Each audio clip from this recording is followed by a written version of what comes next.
नमस्कार दोस्तों, आपका स्वागत है यूट्यूब चैनल डिक्टेशन क्लब में। जैसा कि आप सभी जानते हैं कि रामधारी गुप्ता खंड 2 के डिक्टेशन की वीडियोस डालना मैंने स्टार्ट कर दिया है। तो यह वीडियो लगातार आते रहेंगे और आप इन डिक्टेशन को लिखते रहें, इनका अनुवाद करें तथा अपनी गलतियाँ देखें कि कितनी गलतियाँ आ रही हैं। साथ ही इन डिक्टेशनों के वीडियो को अपने स्टेनो लिखने वाले दोस्तों के साथ ज़्यादा से ज़्यादा साझा करें, वीडियो को लाइक करें तथा अगर आपने चैनल को सब्सक्राइब नहीं किया है तो चैनल को जल्दी से सब्सक्राइब कर लें ताकि भविष्य में आने वाले और भी अच्छे डिक्टेशन आप लिख सकें। अब ज़्यादा देरी ना करते हुए हम डिक्टेशन स्टार्ट करते हैं। तो डिक्टेशन स्टार्ट होगा 5 सेकंड के बाद।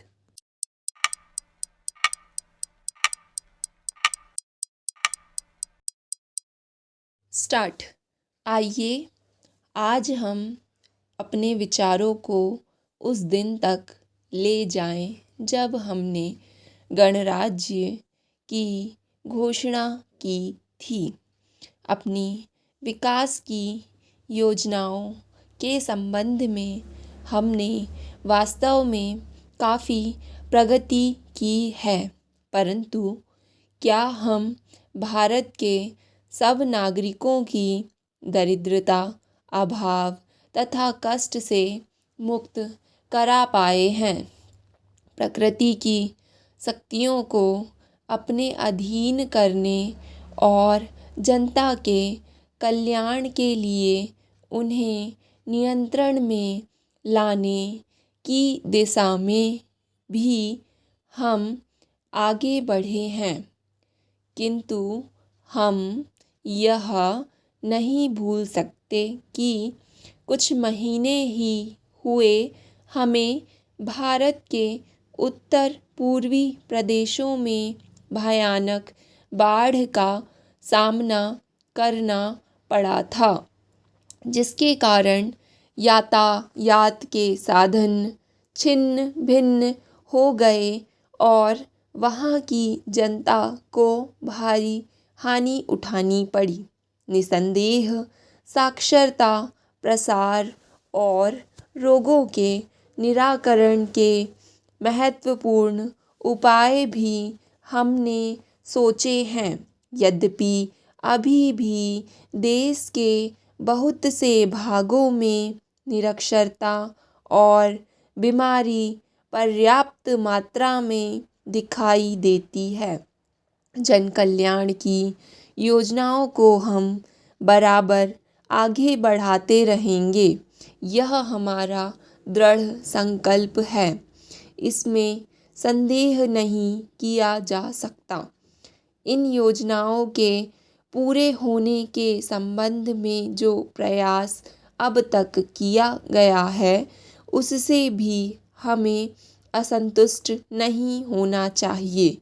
फिर भी जो कुछ अब तक किया जा सका है, यदि वह बहुत चमत्कारी नहीं दिखता तो उसका कारण यह है कि अभी निर्माण कार्य जारी है और समाप्त नहीं हुआ है। राष्ट्र के निर्माण में समय की आवश्यकता होती है। आज हमारा गणराज्य दिवस है और भारत जैसे प्राचीन राष्ट्र के इतिहास में 5-7 वर्ष की अवधि एक स्वल्प काल है। आइए अब हम विगत वर्ष की घटनाओं पर नज़र डालें और यह देखें कि विकास के कार्यों और निर्माण योजनाओं की दिशा में हम कहाँ तक आगे बढ़ सके हैं। यदि मुझसे यह कहा जाए कि बीते वर्ष की घटनाओं का वर्णन मैं एक वाक्य में करूं तो मैं कहना चाहूँगा कि संविधान में दिए गए निर्देशों के अनुसार हमने समस्त राष्ट्र के साधनों को ऐसे ढंग से जुटाना आरंभ कर दिया है जिससे यह स्पष्ट हो जाता है कि भारत में कल्याणकारी राज्य की स्थापना अब श्री गणेश हो चुका है। पिछले वर्षों में हमने जो संकल्प और दावे किए थे अब वे मूर्तिमान होने लगे हैं। इसलिए अब यह समझना कठिन नहीं है कि राष्ट्र किधर जा रहा है और आगामी 10 या 15 वर्षों में हम किस स्थिति में होंगे। महान नदी घाटी योजनाओं पर कार्य बराबर जारी है। इनमें से एक योजना भाखड़ा नंगल योजना से बहुमूल्य पानी और बिजली पंजाब पेप्सू तथा राजस्थान के भागों को मिलने भी लग गई है। दामोदर घाटी योजना से कुछ समय हुआ बिजली प्राप्त होने लगी थी और हीराकुंड चंबल और दूसरी महान योजनाओं की भांति यह योजना भी यथेष्ट रूप से आगे बढ़ रही है। भाखड़ा नंगल योजना का प्रथम चरण समाप्त होने से अब यह स्पष्ट है कि इन महान योजनाओं के द्वारा देश में कितने महत्वपूर्ण परिवर्तन हो जाएंगे। महोदय, कोसी नदी जिसे शोक और दुख का सूचक माना जाता है, इस वर्ष फिर अपने प्रकोप से महान हानि का कारण बनी। अब इस नदी पर काबू पाने और इसकी उपद्रवी लीला समाप्त करने के लिए भी योजना तैयार हो गई है।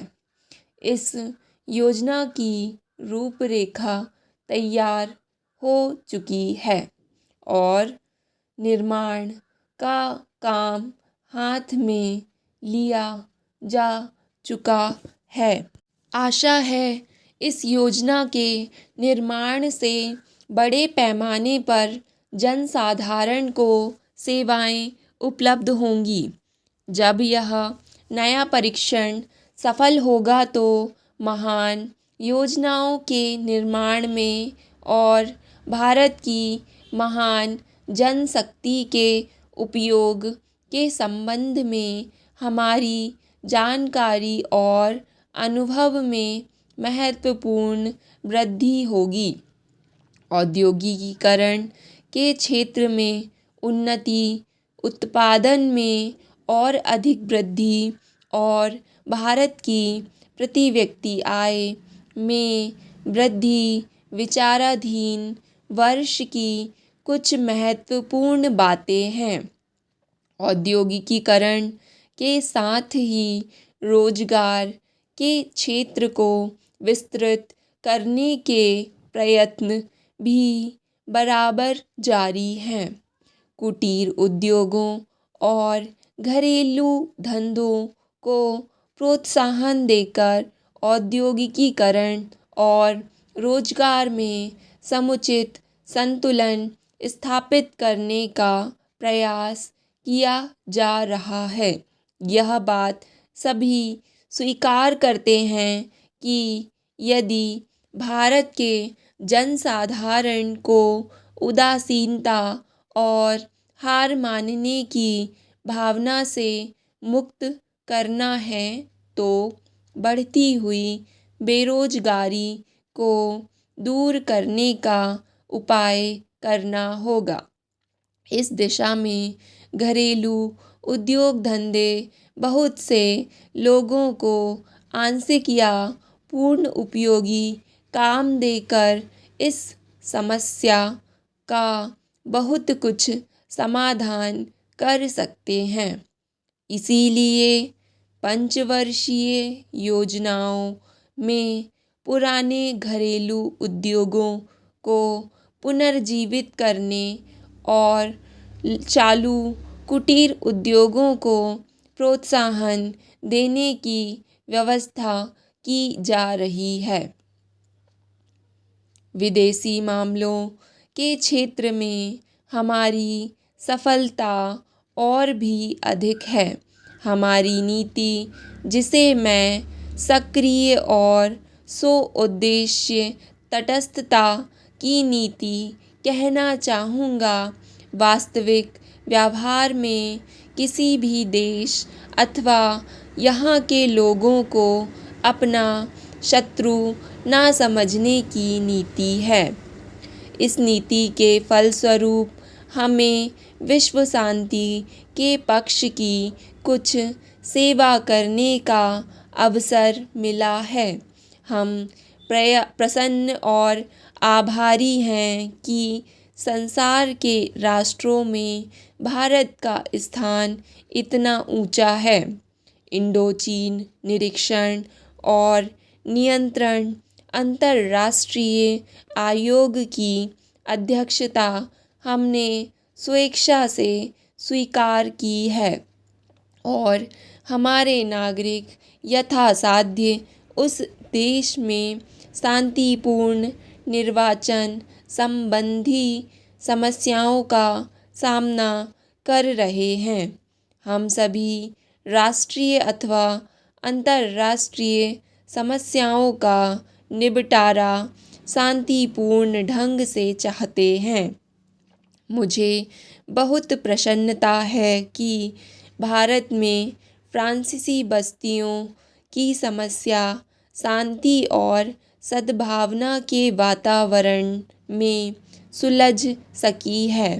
शांतिपूर्ण प्रणाली की सफलता का वह एक महत्वपूर्ण उदाहरण है। दुर्भाग्य से भारत में पुर्तगाली वस्तुओं की ऐसी ही समस्या को सुलझाने की दिशा में प्रगति नहीं की जा सकी।